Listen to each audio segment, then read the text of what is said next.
Hi friends, welcome back to my channel.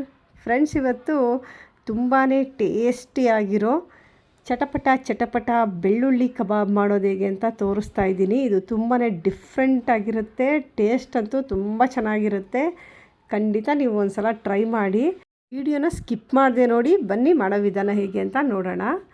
ನಾನಿಲ್ಲಿ ಸುಮಾರು 7ರಿಂದ 8 ಹಸಿಮೆಣಸಿನ್ಕಾಯನ್ನು ತೊಗೊಂಡಿದ್ದೀನಿ. ಸ್ವಲ್ಪ ಖಾರ ಇರೋ ಮೆಣಸಿನ್ಕಾಯನ್ನೇ ತೊಗೊಳ್ಳಿ. ಹಾಗೆ 2 ಪೀಸಷ್ಟು ಚಕ್ಕೆ, ಹಾಗೆ 3 ಲವಂಗ, ಅರ್ಧ ಸ್ಪೂನಷ್ಟು ಕಾಳುಮೆಣಸು, ಅರ್ಧ ಸ್ಪೂನು ಜೀರಿಗೆ, ಹಾಗೆ ಅರ್ಧ ಸ್ಪೂನಷ್ಟು ಸೋಂಪು ಕಾಳನ್ನು ತೊಗೊಂಡಿದ್ದೀನಿ. ನಿಮಗೆ ಖಾರ ಜಾಸ್ತಿ ಬೇಕಿದ್ರೆ ಇನ್ನು ಸ್ವಲ್ಪ ಹಾಕ್ಕೊಳ್ಳಿ. ಹಾಗೆ 2 ದಪ್ಪ ಗಾತ್ರದ ಗೆಡ್ಡೆ ಬೆಳ್ಳುಳ್ಳಿಯನ್ನು ತೊಗೊಂಡಿದ್ದೀನಿ. ಸುಮಾರು ಒಂದು ಅರ್ಧ ಹಿಡಿಯಷ್ಟು ಬರುತ್ತೆ. ಹಾಗೆ 1 ಹಿಡಿಯಷ್ಟು ಕರಿಬೇವಿನ ಎಲೆಗಳನ್ನ ತೊಗೊಂಡಿದ್ದೀನಿ. ಕರಿಬೇವು ಹಾಕೋದ್ರಿಂದ ಟೇಸ್ಟ್ ತುಂಬ ಚೆನ್ನಾಗಿರುತ್ತೆ. ಹಾಗೆ 1 ಇಂಚಷ್ಟು ಶುಂಠಿ ತೊಗೊಂಡಿದ್ದೀನಿ. ಶುಂಠಿ ಇಷ್ಟು ತೊಗೊಂಡ್ರೆ ಸಾಕು. ಈಗ ತೊಗೊಂಡಂಥ ಎಲ್ಲ ಪದಾರ್ಥಗಳನ್ನು ಮಿಕ್ಸಿ ಜಾರ್ಗೆ ಹಾಕಿ ನುಣ್ಣಗೆ ರುಬ್ಕೊಳ್ಳೋಣ. ಇದಕ್ಕೆ ಜಾಸ್ತಿ ನೀರು ಸೇರಿಸೋದಕ್ಕೆ ಹೋಗಬೇಡಿ. ಒಂದು 2 ಟೇಬಲ್ ಸ್ಪೂನಷ್ಟು ನೀರನ್ನು ಹಾಕಿ ನುಣ್ಣಗೆ ರುಬ್ಕೋಬೇಕು. ಸ್ವಲ್ಪ ತರಿ ಇದ್ದರೂ ನಡೆಯುತ್ತೆ.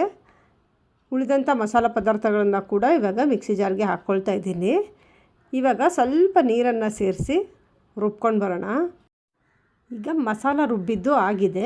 ಈಗ ಇದಕ್ಕೆ ಇನ್ನೂ ಸ್ವಲ್ಪ ಮಸಾಲ ಪದಾರ್ಥಗಳನ್ನು ಸೇರಿಸಬೇಕು. ನಾನಿಲ್ಲಿ 2 ಟೇಬಲ್ ಸ್ಪೂನಷ್ಟು ಕಾರ್ನ್ಫ್ಲೋರನ್ನು ಹಾಕ್ಕೊಳ್ತಾ ಇದ್ದೀನಿ. ಹಾಗೆ 1 ಸ್ಪೂನಷ್ಟು ಕಡಲೆ ಹಿಟ್ಟು, 1 ಸ್ಪೂನಷ್ಟು ಮೈದಾ ಹಿಟ್ಟನ್ನು ಹಾಕ್ಕೊಳ್ತಾ ಇದ್ದೀನಿ. ಹಾಗೆ 1 ಸ್ಪೂನಷ್ಟು ಕಸೂರಿ ಮೇಥಿಯನ್ನು ಈ ರೀತಿ ಕೈಯಿಂದ ಪುಡಿ ಮಾಡಿಬಿಟ್ಟು ಹಾಕ್ಕೊಳ್ತಾ ಇದ್ದೀನಿ. ಈ ರೀತಿ ಹಾಕೋದ್ರಿಂದ ಫ್ಲೇವರ್ ಚೆನ್ನಾಗಿ ಬರುತ್ತೆ. ನಂತರ ರುಬ್ಕೊಂಡಂಥ ಮಸಾಲನ ಕೂಡ ಇದರಲ್ಲಿ ಸೇರಿಸ್ಕೊಳ್ತಾ ಇದ್ದೀನಿ. ನಂತರ ಅರ್ಧ ಸ್ಪೂನಷ್ಟು ಉಪ್ಪನ್ನು ಹಾಕ್ಕೊಳ್ತಾ ಇದ್ದೀನಿ.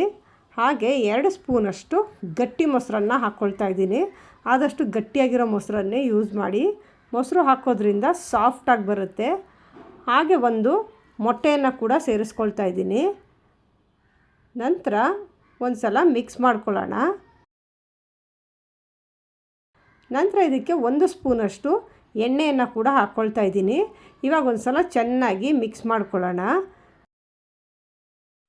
ನಂತರ ಇದಕ್ಕೆ ನಾನು ಸುಮಾರು 600 ಗ್ರಾಮಷ್ಟು ಚಿಕನನ್ನು ಹಾಕ್ಕೊಳ್ತಾ ಇದ್ದೀನಿ. ಇದನ್ನು ಚೆನ್ನಾಗಿ 2-3 ಸತಿ ತೊಳೆದ್ಬಿಟ್ಟು ಅದರಲ್ಲಿರೋಂಥ ನೀರನ್ನೆಲ್ಲ ತೆಗೆದುಬಿಟ್ಟು ಹಾಕ್ಕೊಳ್ತಾ ಇದ್ದೀನಿ. ಇವಾಗ ಮಸಾಲ ಇದರಲ್ಲಿ ಚೆನ್ನಾಗಿ ಅಂಟೋ ರೀತಿ ನೀಟಾಗಿ ಕಲಿಸ್ಕೋಬೇಕು. ಮಿಕ್ಸ್ ಮಾಡಿದ ನಂತರ ಇವಾಗ ಇದನ್ನು ಮ್ಯಾರಿನೇಟ್ ಆಗೋದಕ್ಕೆ ಬಿಡಬೇಕು. ಇವಾಗ ಇದನ್ನು ಒಂದು ಪಾತ್ರೆಗೆ ಶಿಫ್ಟ್ ಮಾಡಿಬಿಟ್ಟು ಲಿಡ್ ಕ್ಲೋಸ್ ಮಾಡಿ ಒಂದು 20 ನಿಮಿಷ ಮ್ಯಾರಿನೇಟ್ ಆಗೋದಕ್ಕೆ ಬಿಡೋಣ. ಈಗ 20 ನಿಮಿಷಗಳ ಕಾಲ ಚೆನ್ನಾಗಿ ಮ್ಯಾರಿನೇಟ್ ಆಗಿದೆ. ಇವಾಗ ಇದನ್ನು ಡೀಪ್ ಫ್ರೈ ಮಾಡ್ಕೋಬೇಕು. ನಾನು ಸ್ಟವ್ ಮೇಲೆ ಬಾಣಲಿಯಲ್ಲಿ ಎಣ್ಣೆಯನ್ನು ಕಾಯೋದಕ್ಕೆ ಇಟ್ಟಿದ್ದೀನಿ. ಎಣ್ಣೆ ಕಾದ ನಂತರ ನಾವು ತೊಗೊಂಡಂಥ ಚಿಕನ್ ಪೀಸಸನ್ನು ಒಂದೊಂದೇ ಹಾಕ್ತಾ ಚೆನ್ನಾಗಿ 2 ಸೈಡು ಡೀಪ್ ಫ್ರೈ ಮಾಡ್ಕೋಬೇಕು. ನಾನು ಮೊದಲು ಲೆಗ್ ಪೀಸನ್ನು ಡೀಪ್ ಫ್ರೈ ಮಾಡ್ಕೋತಾ ಇದ್ದೀನಿ. ನೋಡಿ, 2 ಸೈಡು ಚೆನ್ನಾಗಿ ಡೀಪ್ ಫ್ರೈ ಆಗಿದೆ. ನೋಡೋದಕ್ಕೆ ಕೂಡ ತುಂಬಾ ಚೆನ್ನಾಗಿ ಕಾಣಿಸ್ತಾ ಇದೆ. ಇವಾಗ ಇದನ್ನು ತೆಗೆದು ಒಂದು ಸ್ಟ್ರೈನರ್ಗೆ ಹಾಕ್ಕೊಳ್ಳೋಣ. ನಂತರ ಈಗ ಉಳಿದಂಥ ಚಿಕನ್ ಪೀಸಸ್ನ ಒಂದೊಂದೇ ಹಾಕ್ಕೊಳ್ತಾ ಇದ್ದೀನಿ. ಆದಷ್ಟು ಫ್ಲೇಮನ್ನು ಮೀಡಿಯಮಲ್ಲೇ ಇಟ್ಕೋಬೇಕು. ಹೈ ಫ್ಲೇಮಲ್ಲಿ ಇಟ್ಕೊಂಡ್ರೆ ಮೇಲ್ಗಡೆ ಬೆಂದಿರುತ್ತೆ, ಒಳಗಡೆ ಬೆಂದಿರೋದಿಲ್ಲ. ಆದಷ್ಟು ಮೀಡಿಯಮ್ ಫ್ಲೇಮಲ್ಲೇ ನಿಧಾನಕ್ಕೆ ಡೀಪ್ ಫ್ರೈ ಮಾಡ್ಕೊಳ್ಳಿ.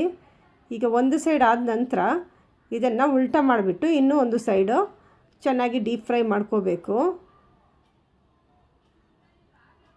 ಇದು ಬೆಂದ ಮೇಲೆ ಎಣ್ಣೆ ಮೇಲೆ ತೇಲ್ಕೊಂಡು ಈ ರೀತಿ ಮೇಲ್ಗಡೆ ಬರುತ್ತೆ.